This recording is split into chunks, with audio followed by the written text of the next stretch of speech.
I'd like to call the April 23rd, 2025 City Council regular meeting to order. Will everyone please stand and join me in the Pledge of Allegiance?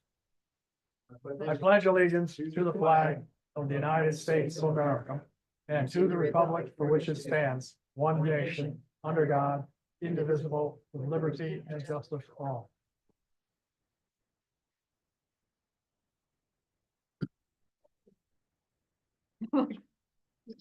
Will the clerk please call the roll?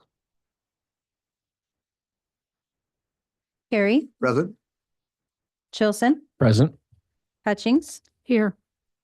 Nelson, Present. Parker. Wackler. Present. And Student Representative Kincaid has asked for an excused absence. You have a quorum. Excused absence. Next on the agenda is approval of the agenda and consent agenda. I have a motion to approve the agenda and consent agenda. Mr. Carey.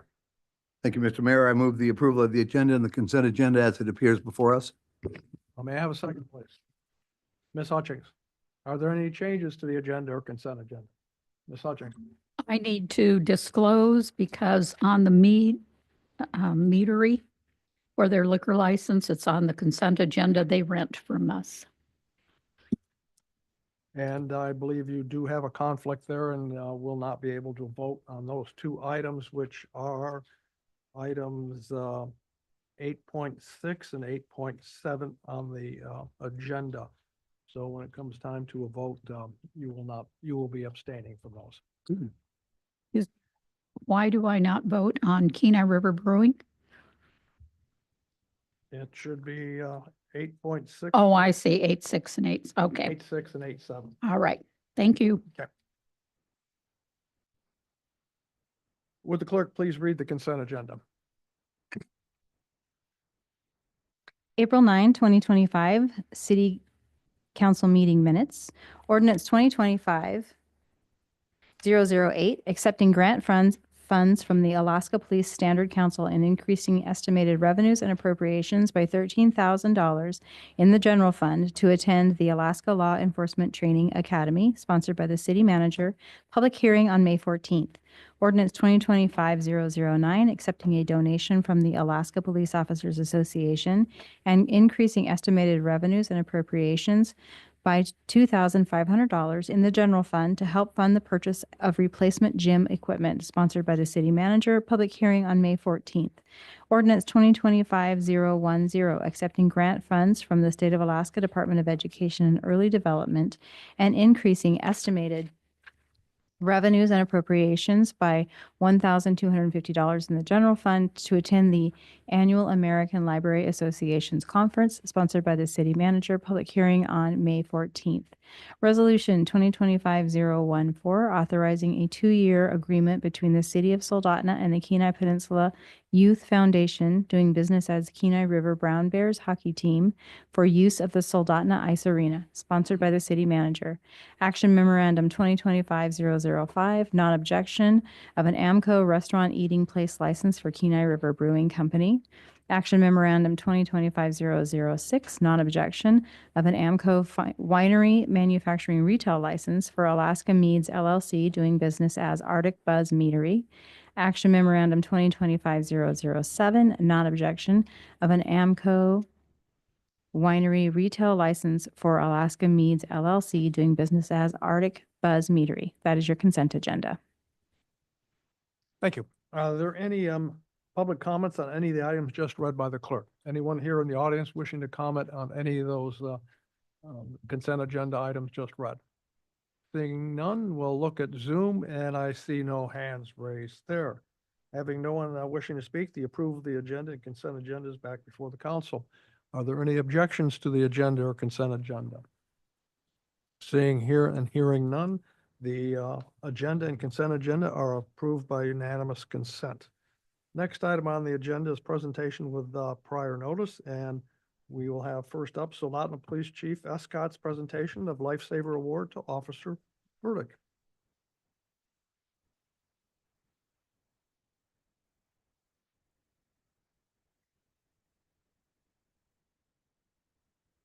Can you make sure the microphone's on? Yeah. Over there, yes, please. Okay. You hear me okay? We don't celebrate enough accolades in our field of work, so it's always a pleasure to do this. So the City of Soldotna Police Department believes in the recognition of officers, their actions, and outstanding efforts in service to their community. In keeping with this belief, the Soldotna Police Department recognizes Officer Mitchell Burdick for his outstanding efforts that occurred on March 19th, 2025. Officer Burdick responded to a report of a possible overdose. When he arrived on scene, Officer Burdick administered Narcan to the victim, and when she did not regain consciousness, Officer Burdick checked for a pulse. Feeling no pulse, he started CPR. Officer Burdick provided chest compressions while instructing another person on scene how to provide rescue breaths. Officer Burdick continued CPR efforts until CES arrived and took over CPR. Officer Burdick's life-saving efforts were successful, and after CS arrived, they were able to assist the victim in regaining a heartbeat. Without Officer Burdick's quick reactions, and the patient may have died. Therefore, Officer Burdick's actions qualify him for this life-saving award and bestows upon him the department's appreciation. Dated this 23rd day of April. So, here is I left it in the bag. And then we can put that in a frame. But, wanted to give you that. So congratulations. He does a lot of great things. This is just one of them. So Thank you. thank you. Good job. Quick photo option right there.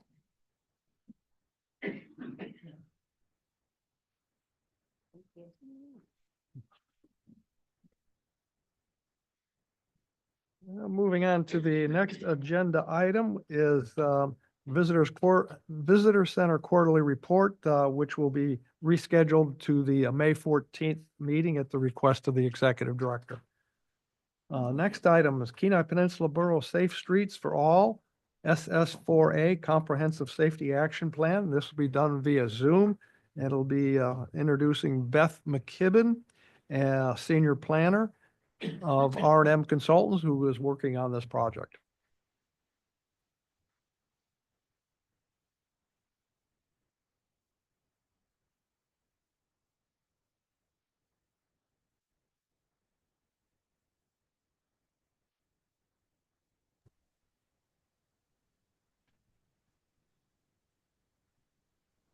I think you're on, Beth.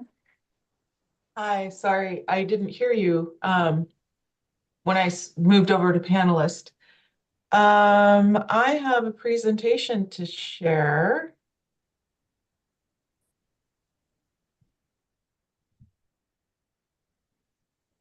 Am I sharing successfully? Yes. Yes. Great. Also with me is Juan Lee. She's the planning manager at R&M, and she's going to also present. So we have a very short amount of time to present to you and a rather long presentation. So I'm going to blow through the early parts of the presentation really quickly and direct you to the draft plan and the website, or to give me a call if you have questions, and Juan will speak about the priority locations where we'd like to spend most of our time. So we have the comprehensive safety action plans. City of Soldotna is one of the partners with the Kenai Peninsula Borough and the other cities in the Kenai. This is just some statistics really quickly about crashes, fatal crashes, motorcycle crashes. These dates are 2018 to 2022, which is when the data we were able to get. This is one of the reasons that we're doing a safety action plan. Crash trends, as you can see, have been going up rather than down, which is really not a trend that we care to see. We'd like to see them going down. We developed a high injury network using the data that we collected.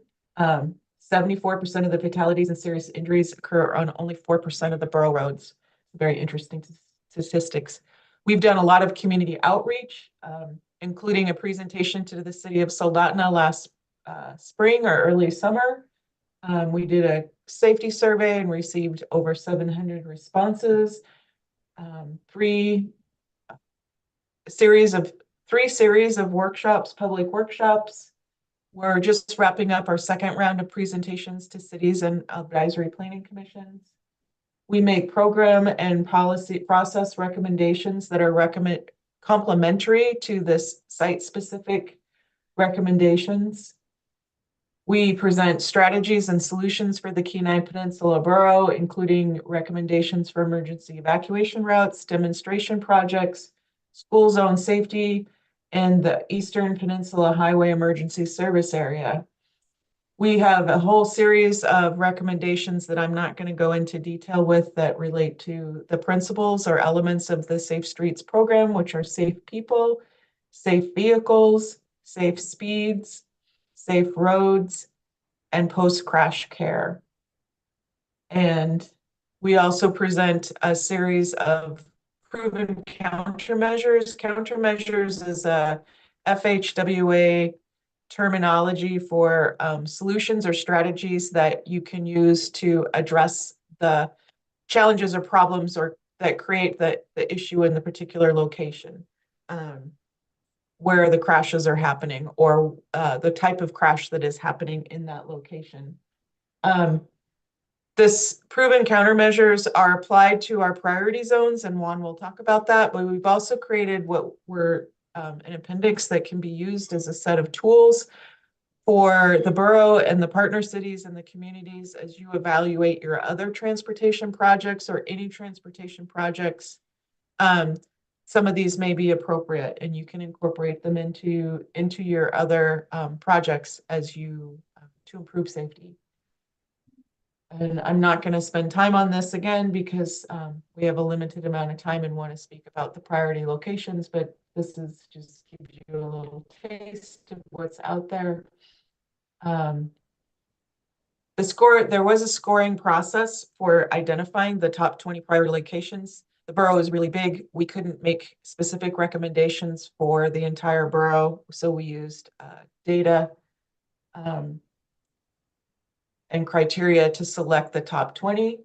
So these are those identified here. We eliminated those that already have a programmed State of Alaska STIP project. We removed redundant projects. We did include one road segment for each of the partner cities, regardless of the scoring, and then resulting in the top 20 priority locations. This is the map of the overall borough where the top 20 priority locations are, and they're numbered.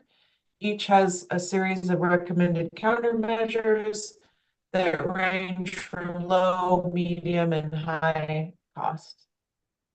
And with that, I will turn the presentation over to Juan, and she will give you specific details about some of the priority locations that are in or very near. Oh, Beth, you muted yourself before you finished, but that's okay. I can take it from here. So we're skipping right to the good part, which is the priority projects. As you can see, the #1 priority out of the top 20 projects is in Kenai. It's the Kenai Spur Highway. There's 287 crashes, which is on this graphic as well.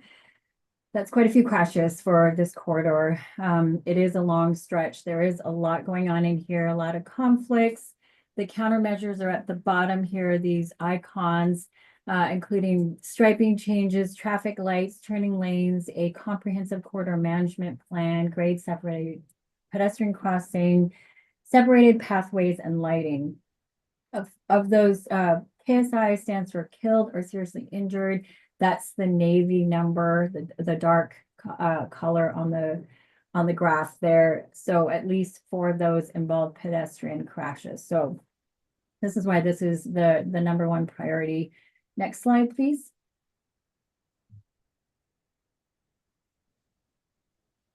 Beth.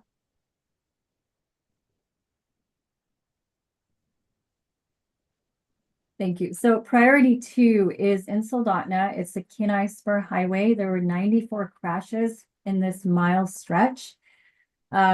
This has at least 1 pedestrian involved crash as part of the killed or seriously injured crash statistic. We are recommending the countermeasure of having a comprehensive corridor management plan to determine the exact causes of the crashes. One other recommendation or countermeasure is the wider lane edges, so widening the road to provide a little more space for all the different modes that use this corridor. Next.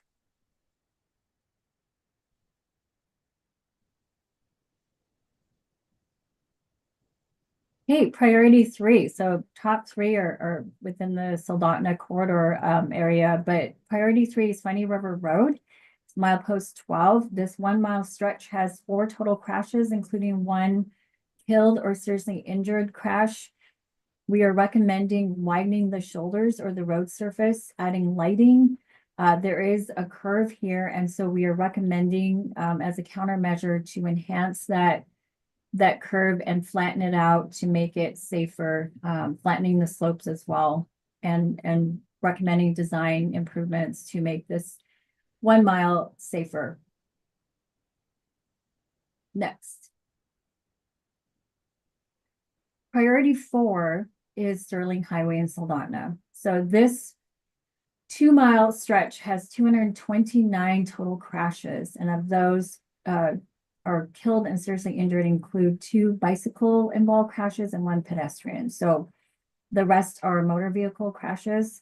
There's a lot going on in this area as well with the bridge sight distance. We are recommending improvements there, wider lanes, walkways and pathways, a corridor management plan, again, a comprehensive look at all the resolve those at the corridor level, adding additional travel lanes, and resolving some of the conflicts that have caused the 229 crashes within this very activity-filled corridor.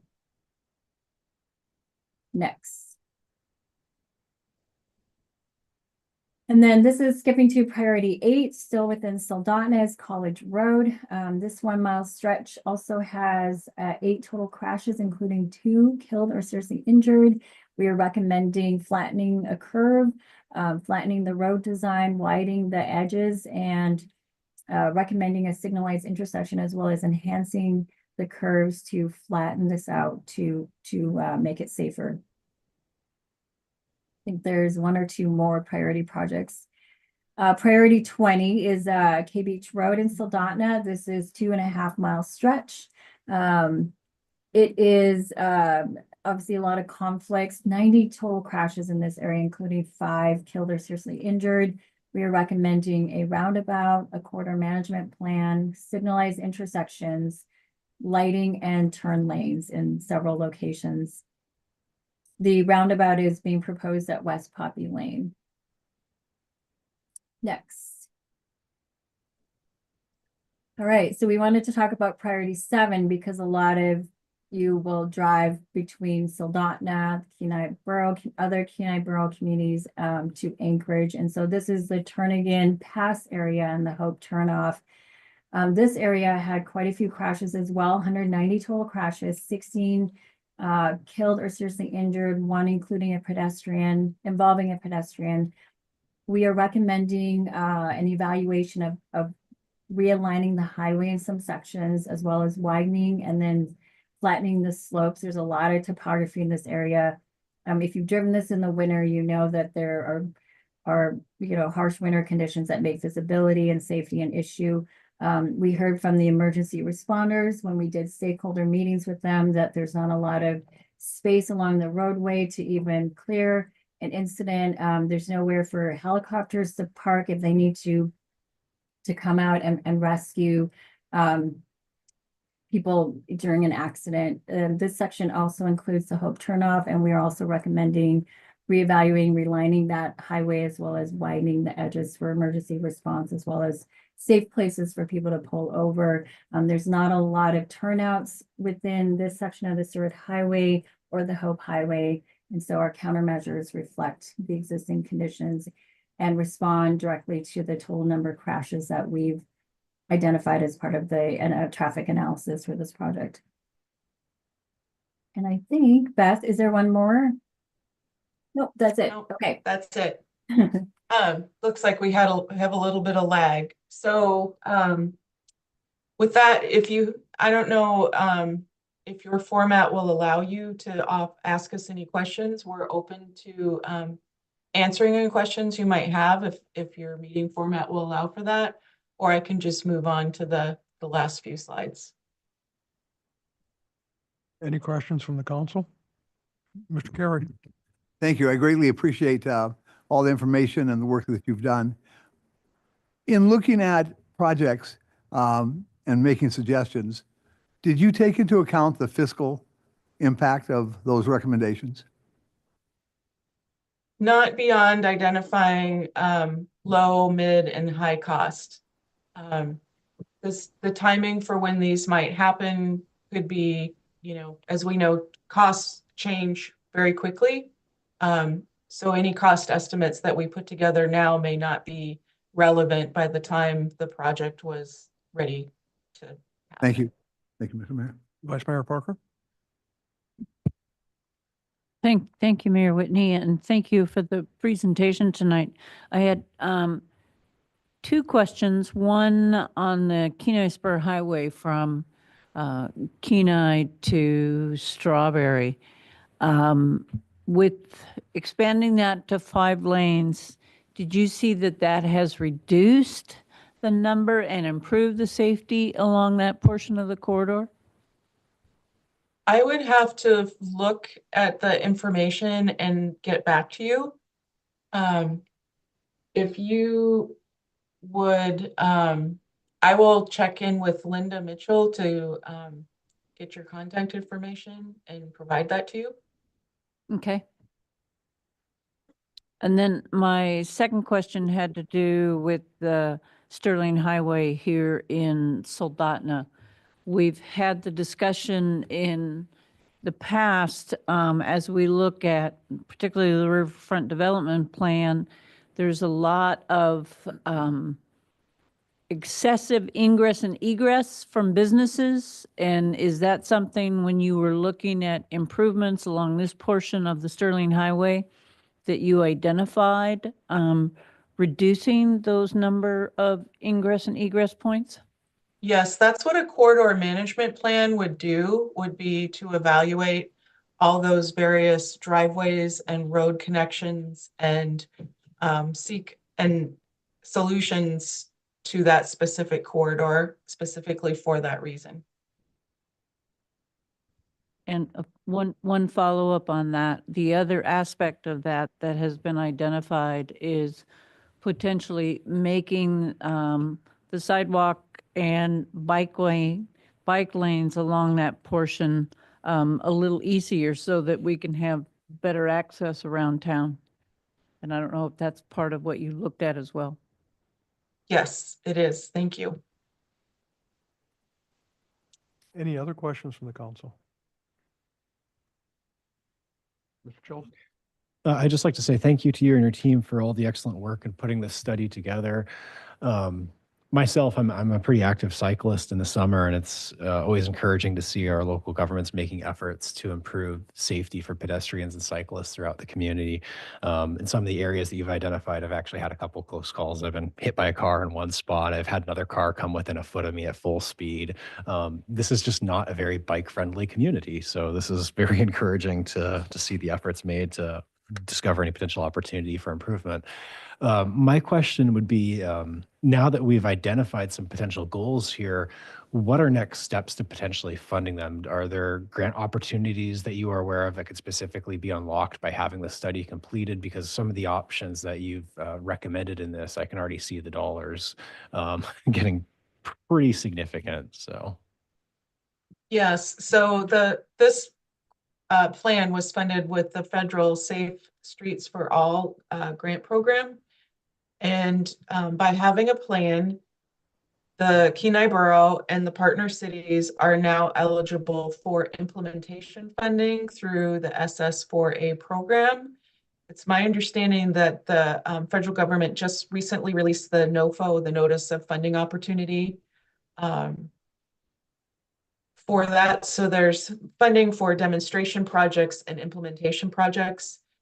The way that we've tried to shape this plan is to also make it useful to the cities and the borough in seeking funding through the state, through their STIP program.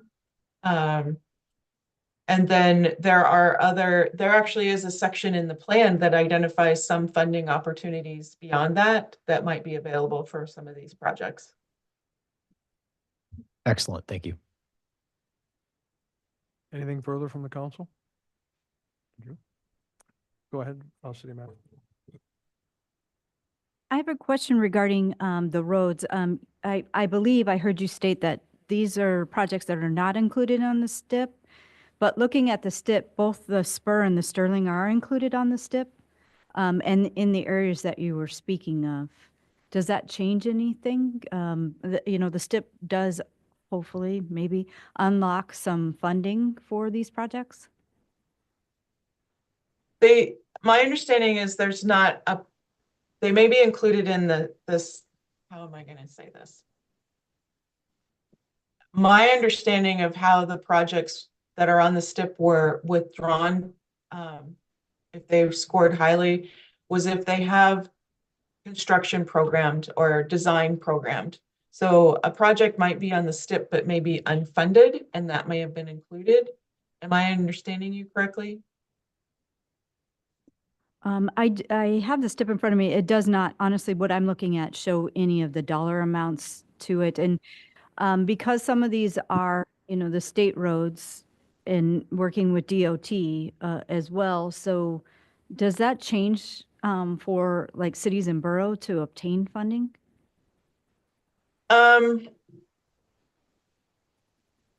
Yeah, it can affect.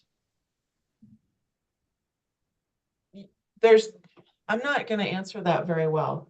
My Beth, mouth. can I Please help do. here? Thank you. Yeah. So I think the question is, for example, Sterling Highway, which is priority project 4. Beth, if you want to move the slide deck up to that project. Yeah, so our analysis of the STIP shows that there is a project that DOT is currently in process of designing. MOP was 82.5 to 94. This project is adjacent to that. Our understanding is that this project is not in the STIP, and if it is, we can go back and correct it. When we were drafting the plan, we did not see that these recommendations were in that, because we're trying to not have these projects be recommended and have too much redundancy. If there's already a plan or a program in the state's STIP programming that would fund a project. So that's the first part. We did go over the draft plan and all the priority project recommendations with the Department of Transportation. Because the Kenai Borough does not have a separate transportation plan, this plan acts as a transportation plan, which would then prioritize any future funding that the DOT would have. And Beth mentioned already, the Kenai Borough and all the partner cities can use this plan as leverage to say, we did it. We did an outreach program. We did prioritization. We went out for public comment. These are the projects that are prioritized for these safety improvements and can then be eligible for funding of all types. Because this does have to go through the final Kenai Borough Assembly approval adoption. So hopefully that helps. If there is some redundancy, I think that just makes the case that this section, for example, could use additional in-depth look, and any funding that would be available for this section, for example, is supported by a plan that the public has vetted. The corridor management plan specifically looks at all the conflicts that you mentioned earlier. And most of the DOT design projects don't specifically look at that. They're looking at design and construction of a defined scope. This would look at a comprehensive, like all the driveways instead of like spot treatments here and there. Thank you. That definitely answers the question for me. So in some ways, very loosely, the plan helps because we don't have an MPO. It kind of helps us because we don't have the MPO, but then we'll have an adopted plan that will go to DOT as well. Would that be? Yes. Okay. I'd like to take this opportunity to share that one of the recommendations, programmatic recommendations, is for a borough-wide speed study, which was added at the recommendation of DOT.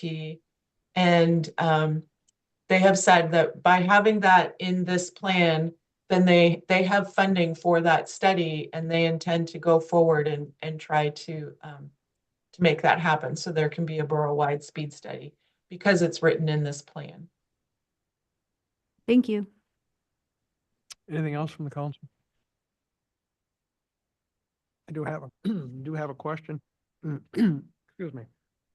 I would be very interested in seeing what information you put together on the section of K Beach between the Sterling Highway and Poppy Lane. The amount of traffic on that road and the amount of emergency vehicles, schools, parks, sporting areas that are all involved in getting onto and off of that road. And I'm looking at this, but is that from the intersection with Poppy Lane to the Sterling Highway, or is that Poppy Lane more towards the river?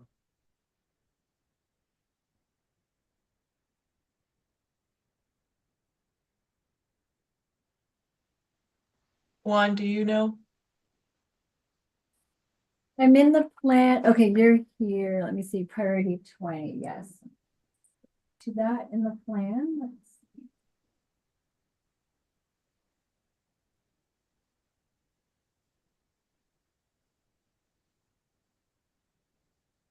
Are we still there? We're Yeah. here. Yes, we're just getting the data up for this section. Skipping minutes. Save file. Okay.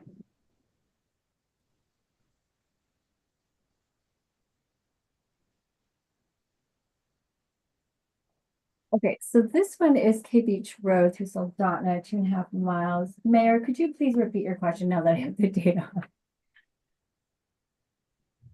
I'm not sure I heard that, but okay. I'm looking at more at what your study has from the Sterling Highway on K Beach, from the Sterling Highway up to about Poppy Lane.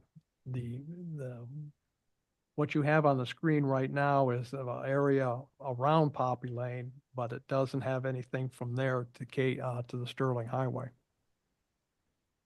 That is, so the reason we don't have that section specifically is that it did not meet the prioritization criteria. Most of the projects were scored, had to have at least 10, and I think Beth showed the prioritization criteria earlier, but it didn't have the number of crashes, it didn't have the injuries or the KSIs to make it past the threshold. It had to have at least 10 through to 20 to be able to make it to the top 20. These other roadways such as K Beach and Soldotna and the other 4 or 5 that we showed, those scored higher than that section of the Sterling Highway that you're talking about.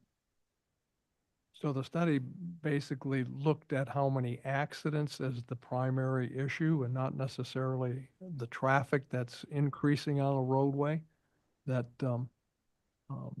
Yes, so this type of funding that the Federal Highway Administration gave to the Kenai Peninsula Borough is called the Safe Streets for All, or SS4A grant, specifically requires us to look at the most recent available 5-year data, crash statistics, the density of the crashes, the type of crashes, the high injury network, which includes a number of factors, including vulnerable road users and the density of those crashes approximate to those vulnerable road user destinations, community feedback, and then there was an equity component, and that basically is based on socioeconomic data for each of those areas. And so that section of the Sterling that you mentioned did not,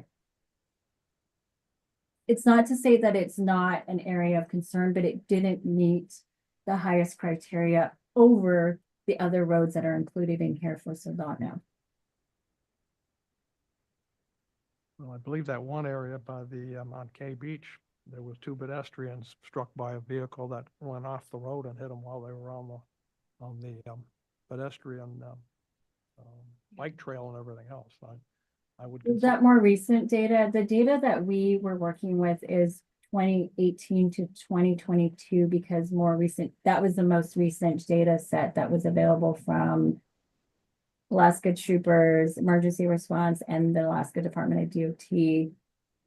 And so if it was more recent than that from 22 to 25, that would be the next update of this plan is that data set. Because we did hear this from other communities too. Oh, there was a crash last year. That crash data was not included in this analysis because of the 5-year span that we base the analysis on.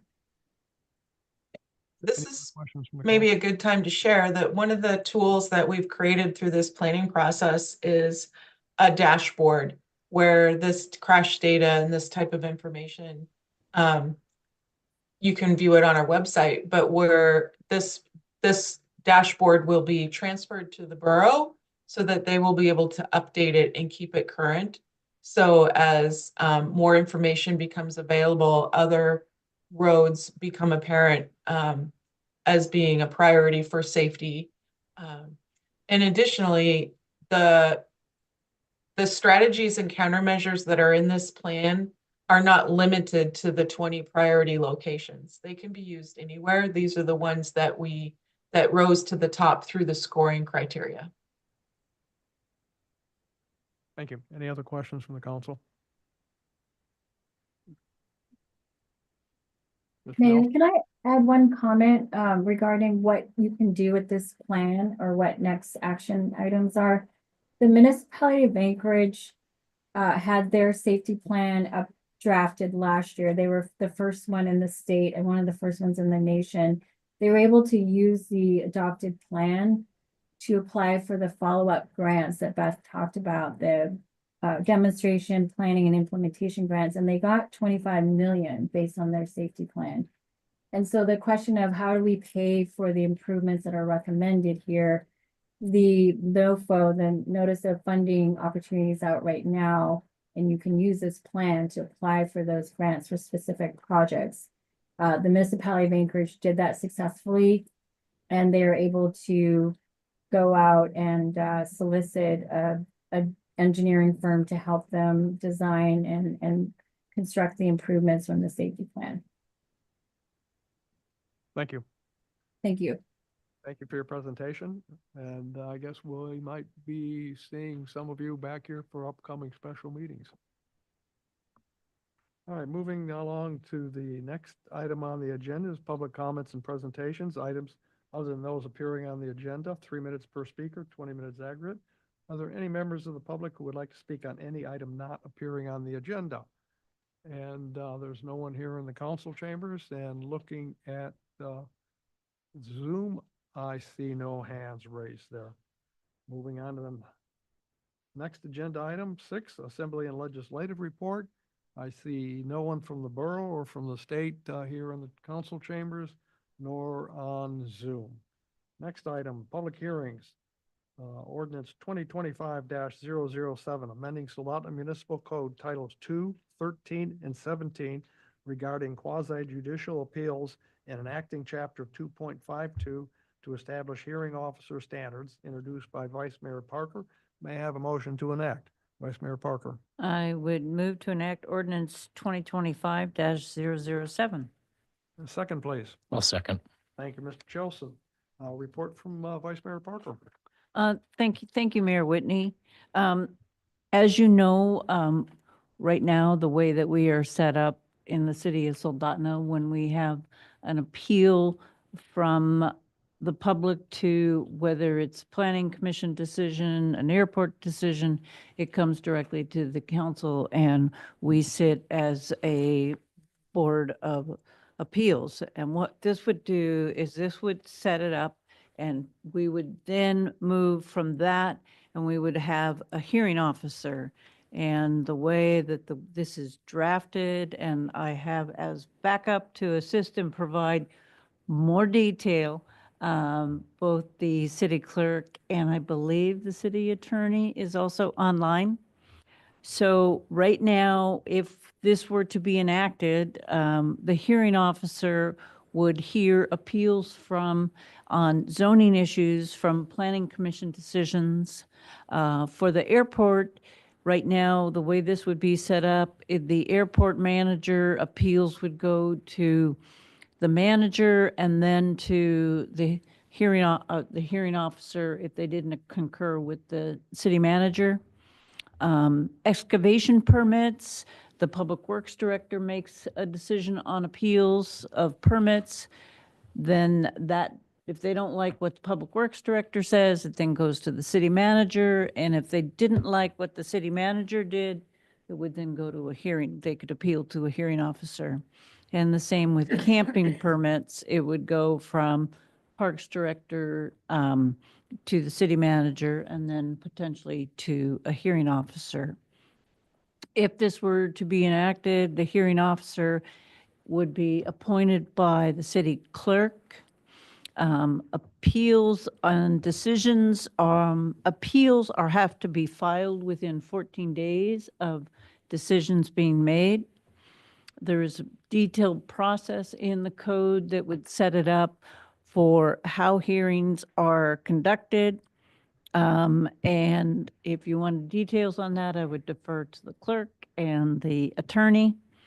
And then once a decision from a hearing officer is made, those decisions can be appealed to Superior Court. So if there are appeals to decisions being made from zoning commission, the planning commission, to airport, to excavation, camping permits, those would go through the process and then to hearing officer. It would take us, the city council, out of the process, allowing us to then make more public policy decisions and look at issues from the standpoint of, do we need to look at maybe, once this goes through the process, look at changing the code and be more conversive with folks. The city clerk did provide me with some background information, and other communities that are currently using a hearing officer, and this draft is drafted primarily from Kenai Peninsula Borough, who uses a hearing officer, and the city of Homer. Bethel and Wasilla also have hearing officers. And then in Juneau and the Fairbanks North Star Borough, they use hearing officers on a case-by-case basis.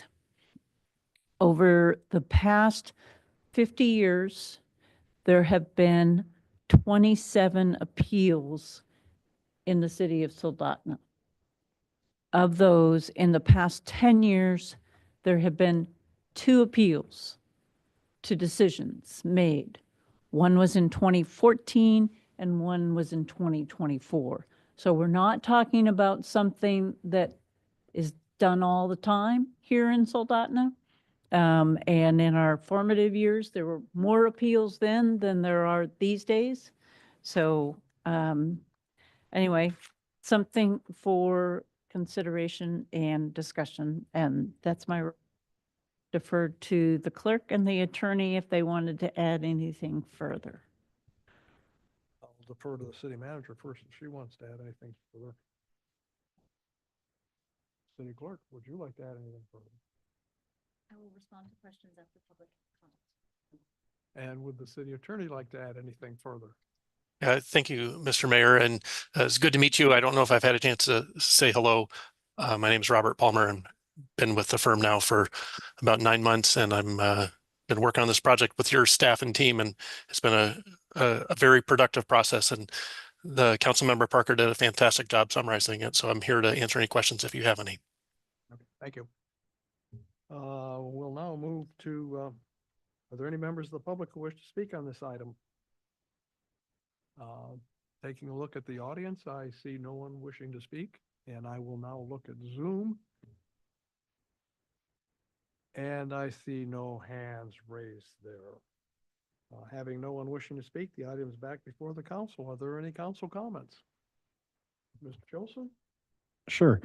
I'd like to thank Vice Mayor Parker for bringing this legislation before us tonight.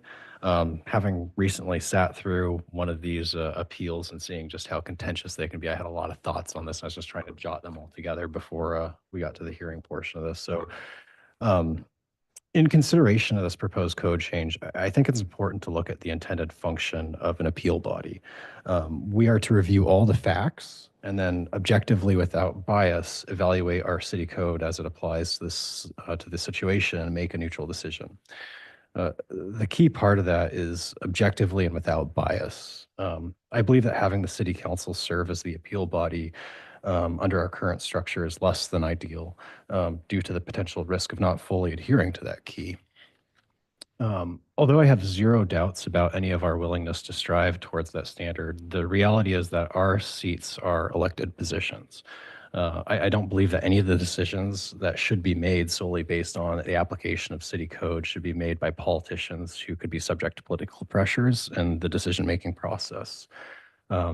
I do firmly believe that switching to a hearing officer model will better serve our community by increasing transparency and fairness in the decision-making process. I don't believe that any member of our community should ever leave an appeal hearing wondering if the outcome was influenced by an upcoming election. So I do fully support this, and I would encourage this the council to as well. Thank you. Any other questions or comments from the council? Mr. Nelson, do you have anything? I do not. Thank you, Mr. Mayor. I just have two quick questions, just for clarification, and I don't know if it needs to be in the procedures when they're written up, is that it's made very clear that the days that we're talking about, 14 days or 30 days, that it's calendar days and not necessarily business days. And then the other thing, if someone can answer it, is the hearing officer going to be just brought in on a case-by-case basis and paid? Or is it someone that would be kind of like on a retainer and we'd be paying them for an entire year or some kind of stipend? I would defer to either the clerk or the attorney to make sure you get the factual information. I know on the 14 days, I don't remember, but on the hearing officer, that person is appointed for each case. So, but again, the clerk and the attorney can provide further detail. Rob, do you want me to jump in? Either way, I can help if you want. Okay, so the new section that's proposed, 2.52.105, time limits, explains the computation of time and how it is calculated.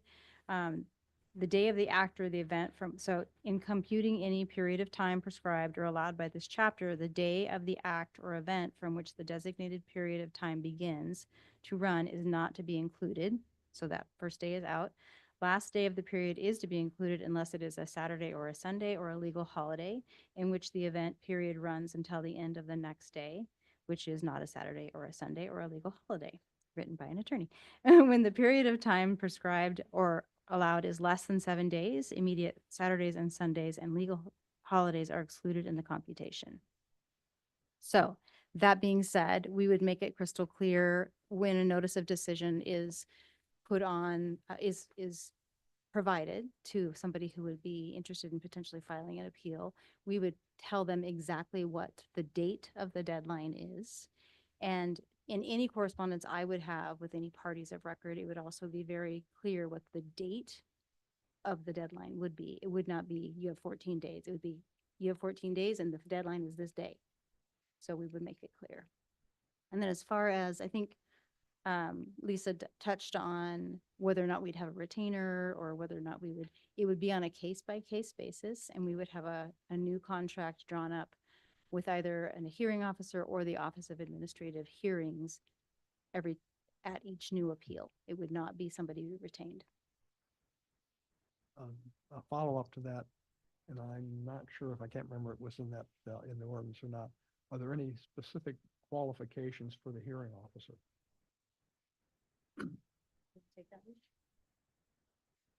Yes, there are specific qualifications contained in the ordinance for the hearing officer. And Johnny can give you details. or Rob?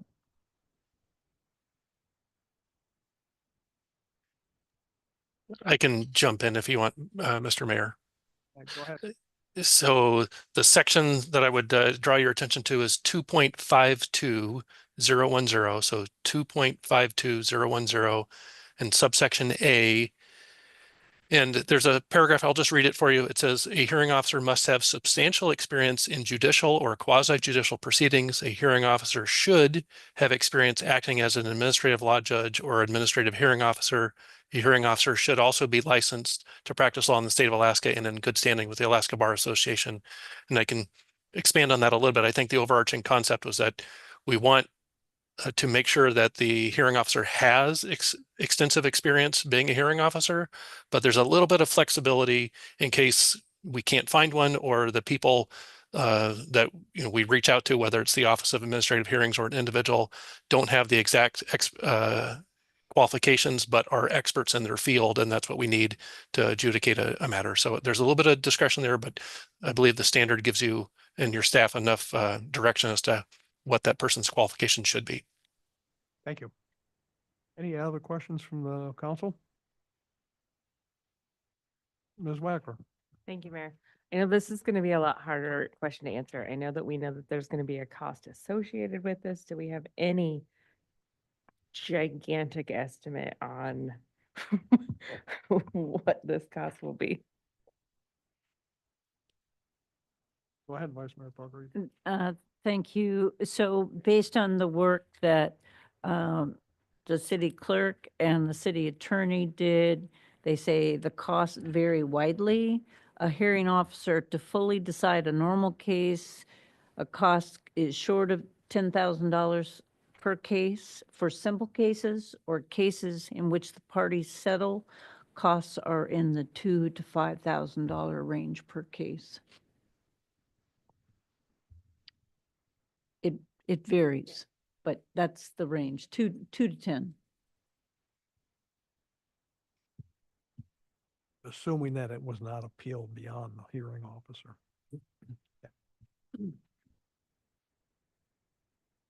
Anything else?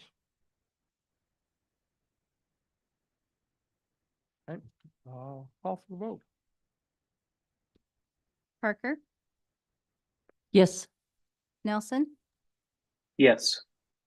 Perry, Yes? Hutchings, Yes. Wackler, Yes. Chilson. Yes. You have 6 yes votes. Ordinance 2025-007 passes on a 6-0 vote.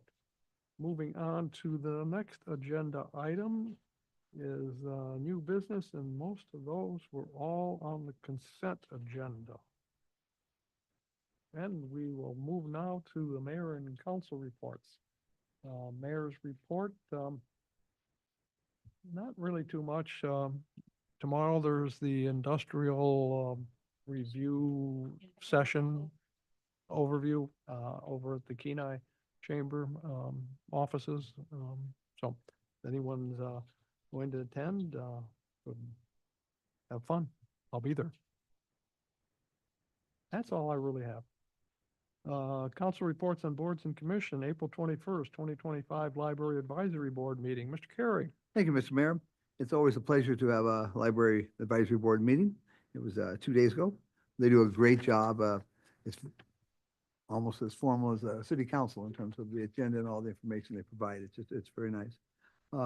Part of the meeting 2 days ago was Kyle provided an excellent overview of the 5-year capital project process. And again, he was very thorough and explained exactly how it works and where the library would fit in. The library hasn't had a project as part of that project for a while. It's just the nature of the expansion was the last one. And going along with that, in 2031, so in 6 years, they will pay off the expansion of the library. And again, from the bonds of that project. And the cost has been $160,000 per year for the bonds on that expansion. And so again, those funds will be, there will not need to be funds spent on that. So that again, things could be spent on others. And it was just a very nice to be updated on that. There was discussion on a lot of different things. The librarian does such a wonderful job of what's different things going on, and small projects and issues that they've had. One of the things has been people vaping inside the library, and telling someone, you know, they must leave because they're vaping, and then they come back the next day and do it again. And just we very much depend upon the goodwill of people, and hopefully the common sense of people to respect. And it can be very difficult when you have someone who doesn't seem to have those common sense and respect for others. And it's on many different levels, it certainly is the case. I am so pleased with the staff at the library, and again with the city, all the different staff. But it is, you know, one of those things, people don't want to unnecessarily have to have all kinds of rules. But at the same time, we need to be able to focus and be around each other. The funding issue on libraries was a major part of the discussion. The changes, and I spoke a little bit about Benjamin Franklin, one of our forefathers, and history frequently says one of his greatest contributions was the idea of the library. The idea that for a community of a democracy to function, people need knowledge, and they need access to knowledge, and that a free public library was a great source. And again, one of these new ideas 250 years ago, that people had a right to read, and that they need to have books to do it, and they should be able to come together and check books out and different things. And so just, again, one of the greatnesses, many advantages of America. And so the reduction in services, Alaska, because of our great size and very low population, a small reduction in funds impacts people, because there are many communities where you've only got 20 to 40 people, and again, they're trying to do what they can, and a small amount of money means you close the library, you close the function. The idea of interdepartmental books, the library sharing of books, those things that there's been a lot of work done in the last 50 years to have those services. Now having to rescind them, to see them back away is unfortunate. And there's no question they're going to do the very best they can. But again, such things as Battle of the Books, the statewide reading, talking books, the digital library, the Alaska Library cataloging, the SLED program, just all the different things that will be reduced or discontinued. And as often happens, a larger area is more able to continue with something, just because there's all kinds of ways in which people work together. And so that one person who does this and another person, they can do half and half. They can make it survive. Where in our small communities, you have one person doing all of it, and you can only put so much burden on, and particularly when you withdraw the funding for any even small part of that.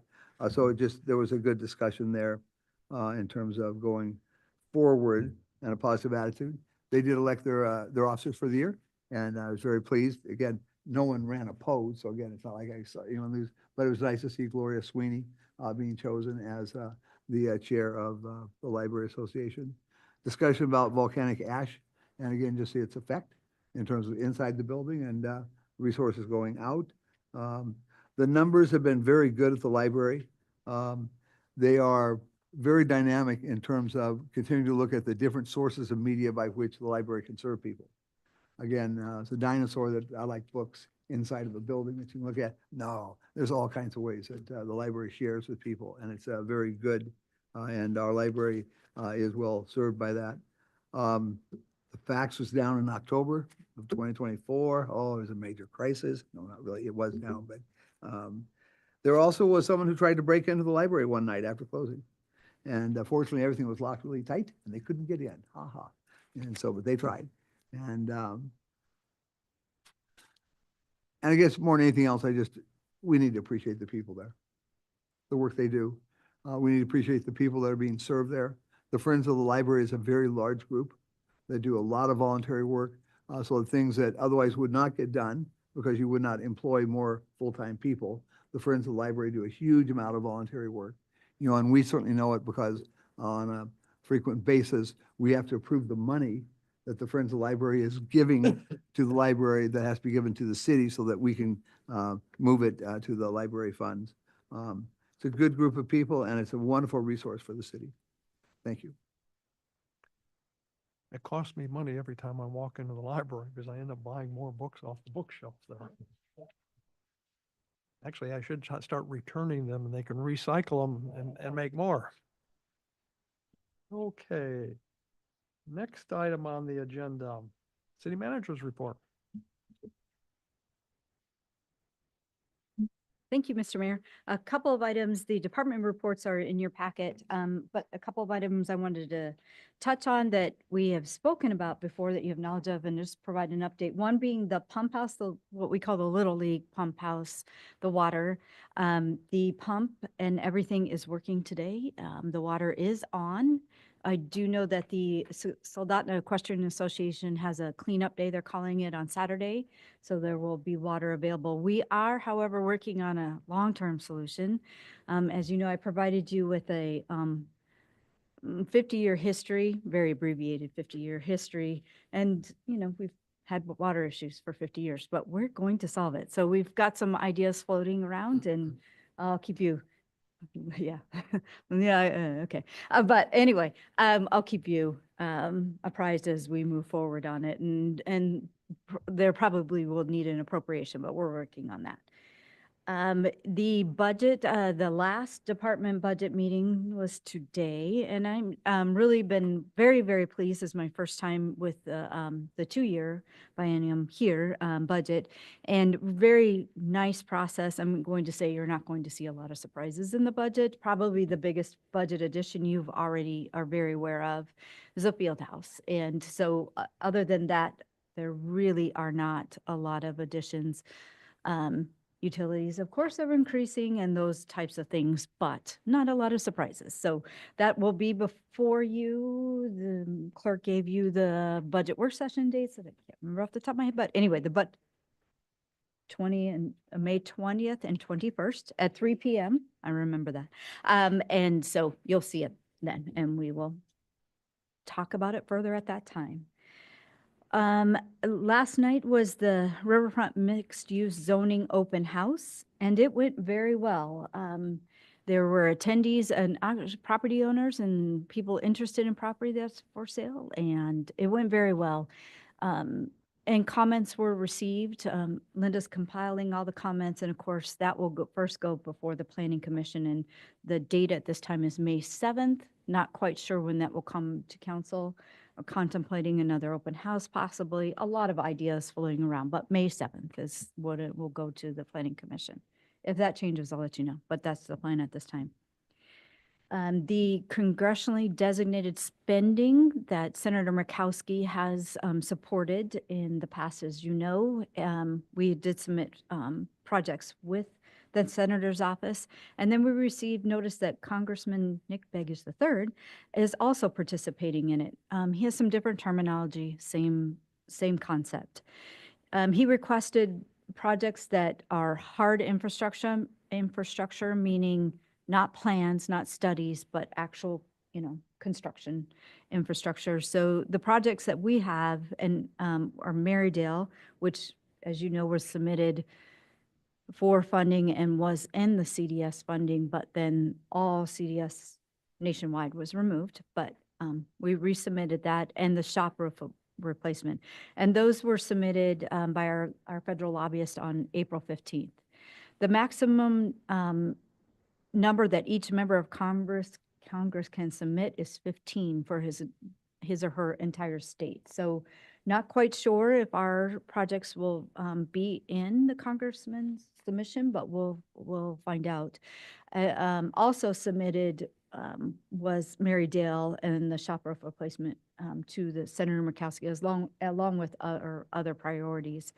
We are aware that the two of them will speak and then move projects forward. They won't be, of course, moving duplicate projects forward.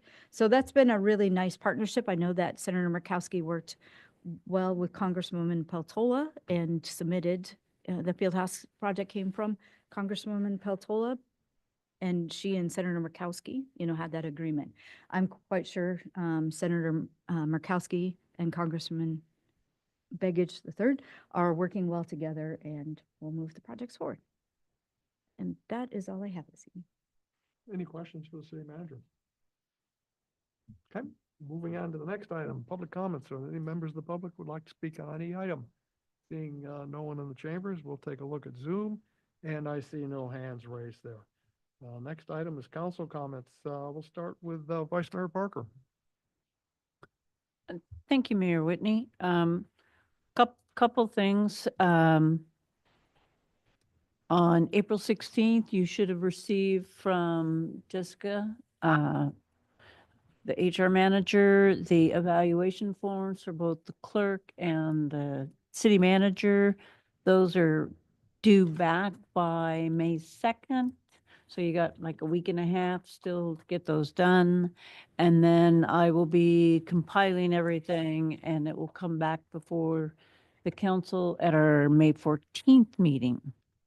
And lastly, I want to thank the artists that provided us with this beautiful artwork in our chambers. I love seeing the different artwork every 6 weeks. So thank you, the students in the Central Peninsula that have provided us with this artwork. Mr. Chelson.